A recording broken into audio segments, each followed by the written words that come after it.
session, we will see the concept of recursion. Guys, before going to watch this video, please go through the earlier videos where I have covered many topics like which we can say that applications of the stack. If you are able to observe the applications of the stack, one is reversing of the given data. We can able to use it for undo operation implementation, and one more thing is recursion. This is what we are going to see in this particular video, and I already implemented the concepts like parenthesis checking, expression evaluation, and all those things. Okay, fine guys. So this is the reason why I am discussing recursion concept as part of this particular video. Okay. So, before going to discuss again the recursion, you have to know the terminology of function. What is the general meaning of a function? Or what is the use of a function? Function is simply nothing but a kind of a block of code used to perform a task. Am I right? Used to perform a task. If you want to complete a task, I am going to write a block of code. That code is responsible to complete the task. Let's say, if I say void, let's say the function name is sum. I am not going to explain very in depth about it. You have an idea about this one, okay, which we covered in the syllabus. This is the general meaning of a function, right? If I am going to extend this function concept to further level, that we can call it as recursion. So then what is the meaning of recursion?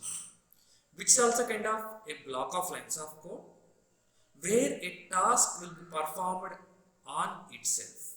Meaning that when you are going to define an operation, when you define an operation in terms of itself,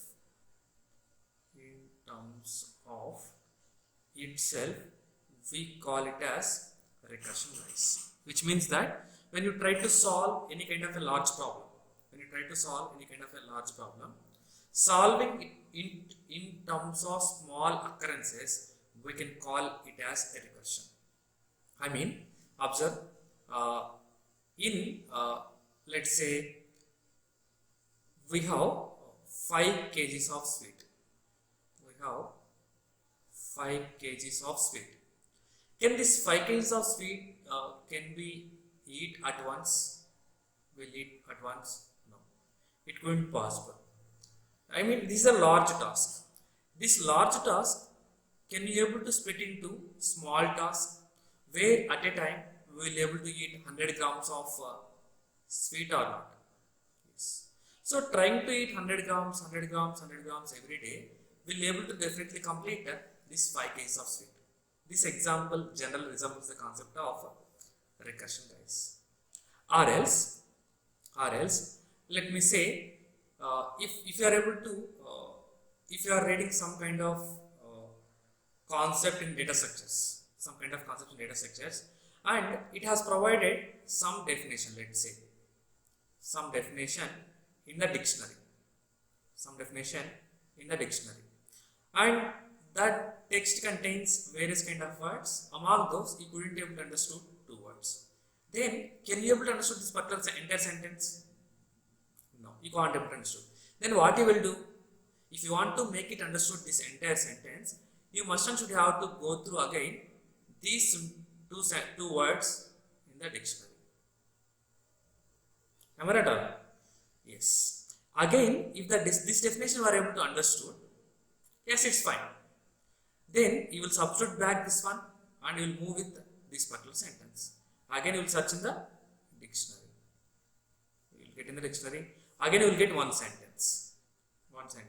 In this sentence, if you are unable to understand a particular word again what you have to do?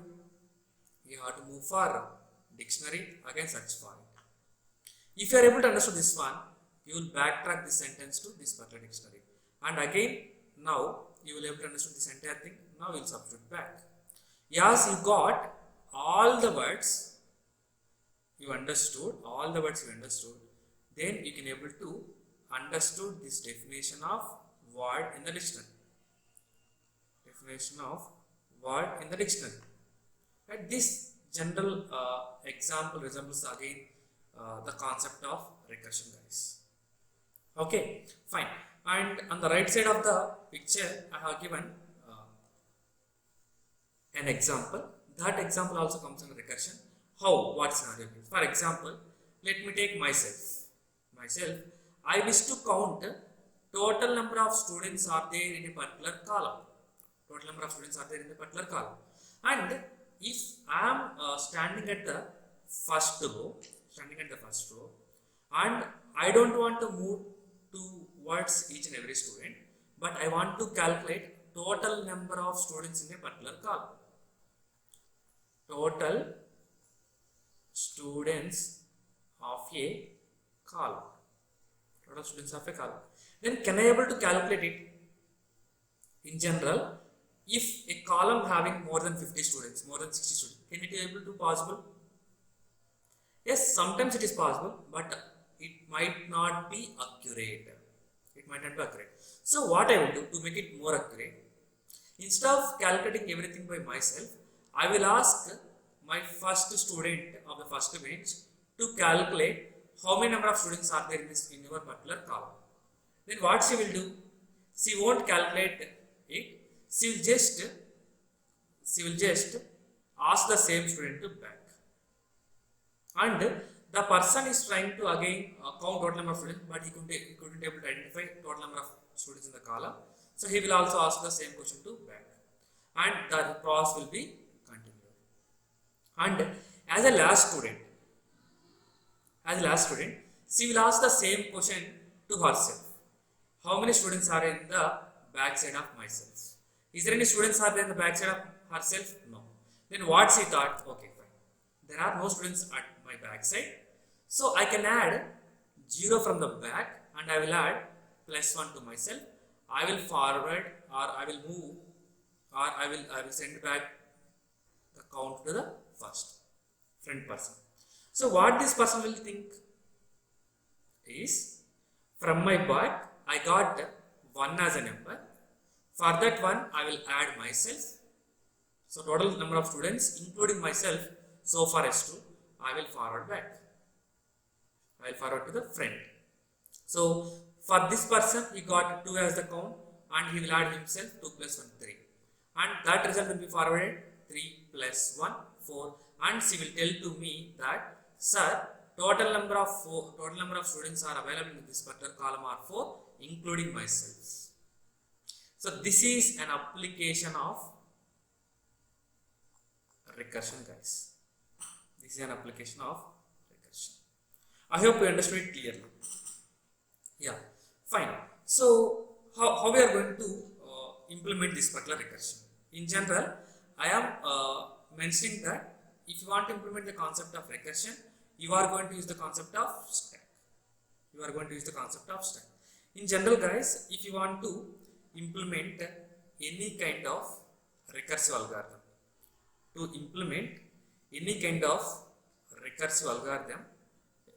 basically it contains at least 2 cases, guys. The thing here is, the recursion concept is somewhat difficult. Even experienced persons might not able to write the code in an efficient manner, but as a freshers you will try to understood the code. That's it. So because in the gate it is very, very important, and even the linked list, all those concepts you might need to implement in terms of recursion. So at least you have to have an idea about debugging. Okay. So generally, if you want to implement recursion, basically the code contains the 2 cases, guys. One is if case, another one is the else case, guys. So you are going to write the code in terms of 2 cases. I mean, in general, any kind of recursive program we can take, it contains 2 possibilities. One is base case Another one is the recursive case. So in this particular example, in this right side classroom example, what I mentioned, example, what is the base case there? Base case means I can say that the last student, she looked back and found a wall, and she thought that yes, there are no students are there. So what is the base case in this particular scenario? I can say that nobody behind me. Nobody behind me is the base case here. Okay, so with this particular base case, I can stop the process. That's the thing. I mean, this is the smallest problem which can be solved by anyone. Smallest problem can be solved. Will be comes under base case, guys. Okay, fine. Recursive case means you are trying to split the large problem into small problems, right? Fine. Anyhow, I will try to take with many examples. You can able to understand it more clearly. For example, let's say I want to print 5 stars, guys. 5 stars. How can you able to print with help of recursion? In general, can you able to write the code for it? In general, in an iterative approach, yes. What we can do, for int I is equal to 0, I less than, so I am assuming it as 5, I plus plus, and you can able to perform simply printf. Sir, this is the only way not? No, you can do it in multiple ways. Yes, I got 5 stars will be printed. So this approach, what we call it as iterative approach. Iterative approach. Sir, how can we implement it through a recursive approach? Observe it. If you want to print 5 stars, generally you have to identify which is the smallest problem. What will be the smallest problem, guys? The smallest problem will be printing 1 star. Can you able to print 1 star? Yes, definitely you can print 1 star. So I will try to write in terms of function, guys. Void, let's say print star. And I mentioned that any kind of recursion contains 2 cases. One is base case, which I can say that with if condition. Another one is the else block. So as I am trying to count, I am going to use some variable n. N means what here? 5. So what will be the smallest problem? I can able to stop my problem when n value is 1. When n value is 1, can I able to print 1 star? Can I able to print 1 star? Yes. That's it, guys. I can able to perform printf 1 star. Okay. In the remaining cases, what we can do? If it is not the 1, I will try to print 1 more star, and I will call print star of n minus 1. Which means what? In general, you might not understand anything here. If you are able to understand, it is okay. If you are not able to understand, I will try to debug it. You can able to understand it easily. So whenever user passes the value 5, else block will be executed. 1 time star will be printed. Next count will be 4. Yes, again printed. Next count will be 3. Again printed. Next count will be 2. Again printed. Next count will be 1. Now printed, and it was done, and it is going to exit the block. So total number of times, how many times it was printed? Total 5 times it was printed. This is how you can able to write the code, guys. See, I haven't done any kind of magic here. Just a kind of approach I follow. Okay, which means that everywhere you have some kind of base condition is there always. For example, you want to perform some kind of power of a number, something like 5 power 2, 5 power 3, like that. Let's say I want to find out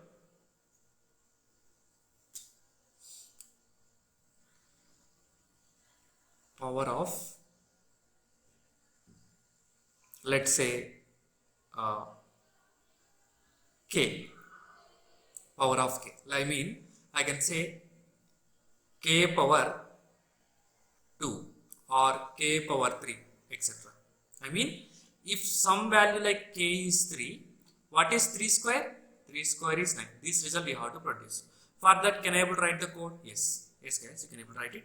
So in general, I am going to write one function. The function name is power function, where I am going to mention what is the base. Base number is something like 3. And I am expecting what is its exponent. What is its exponent? Okay. So first thing, tell me when I can able to easily solve this problem. When I can able to easily solve this problem? Whenever exponent value is 1. Whenever exponent value is 1, definitely it will be the easiest one. It is the smallest one, right? Simply what we can do? We can return the base. Am I right or not? If I give the base as 3, 3 power 1 is 3. So that I am going to return. Else I have to do some kind of logic. Meaning that with the help of base case, I don't have any kind of trouble. So as I am trying to return, the return type should be here. In the else case, you have to write the code such a way that it should return something. What is that? The base into a recursively calling power of base comma exponential minus 1. Base comma exponential minus 1. So this is the code reference finding the power of a particular value. Guys, I think so that you are not able to understand anything here with this particular code, but I suggest you to go with the next video where I will try to debug the code. With the help of a stack, and before that I am going to take multiple examples. You can able to clearly understand. Fine. Thank you.